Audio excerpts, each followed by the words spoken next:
Assalamualaikum warahmatullahi wabarakatuh, and very good day to the viewers. My name is Irfan Hafiz bin Kamaruzaman, and in this short video I'll be presenting on my final year project, which entitled Optimization of Daylighting and Energy Performance in Hot Humid Climate. Before we jump into it, let's get started with what is daylighting. So, daylighting is actually an approach of making openings to a building, such as windows or some other reversal surface in count to induce the sunlight into the building. In other words, it is a controlled admission of natural light into the buildings that allows solar radiation into the buildings.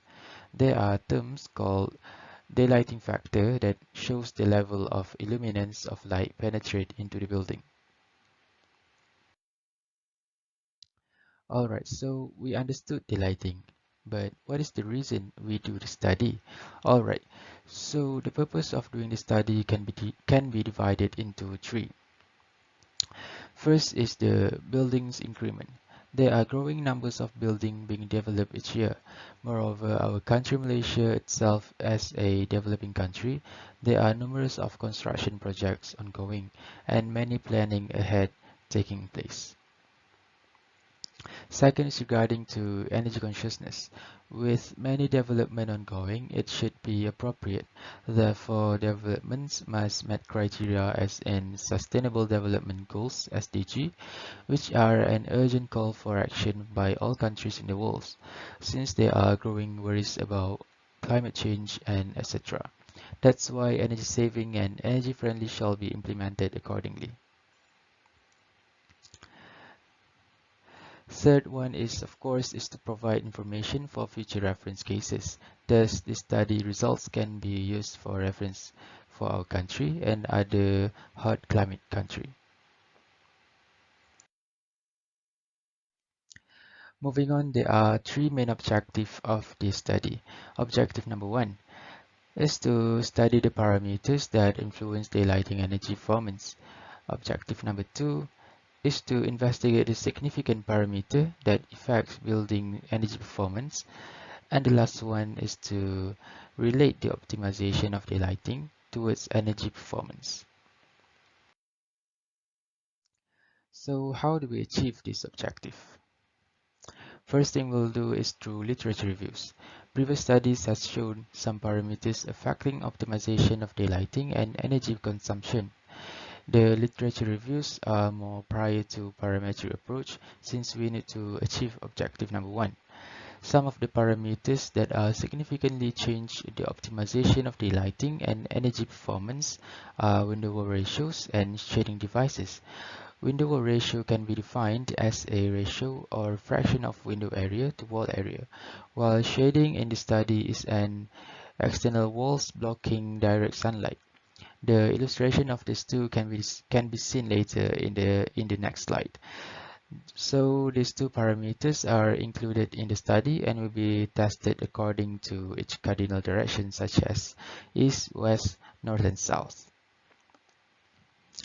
In the method number two is the next step we'll do to experiment the parameters. So by building a 3D model for the study, the building simulation will be carried out. For simulation, we'll use IESVE building simulation software. Some of the modules for the simulation are IESV Irradiance for lighting simulation, and then IESV Aperture Sim for thermal simulation, and the last one is IESVE Suncast for shading simulation. And then from the simulation results, we'll get to further the study by analyze the variable and come up with an optimal parameters for optimal daylighting. For example, window wall ratios, they are optimal at each cardinal directions.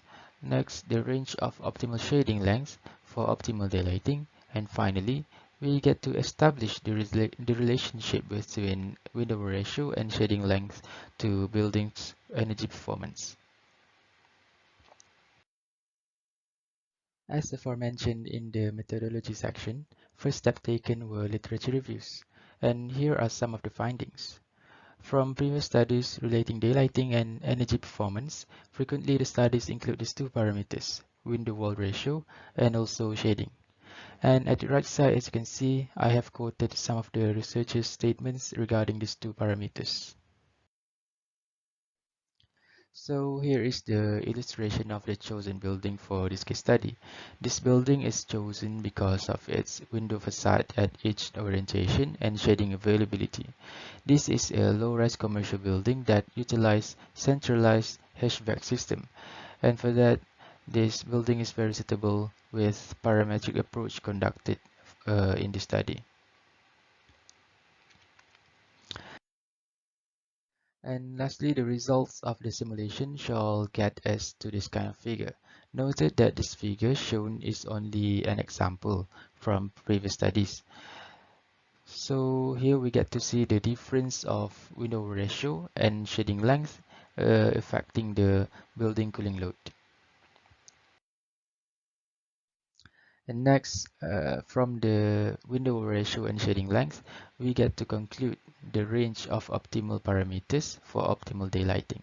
For example, here, the darkest pink color indicates the building will do poorly in terms of daylighting, and the middle pink indicates the most optimal window ratio at each shading length for optimal daylighting, and the lighter pink color indicates the building will spend more energy.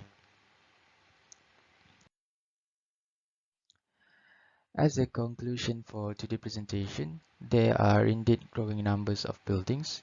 Therefore, the development shall align with optimization of energy performance. In the study, we get that solar radiation gains can be controlled through window ratio and exterior shadings for the lighting optimization. As shown in the figure before, the optimal results are given in a range format so that there are wider options during buildings developments. Well, that concludes my presentation. Thank you for watching and I hope you have a very good day. Assalamualaikum warahmatullahi taala wabarakatuh.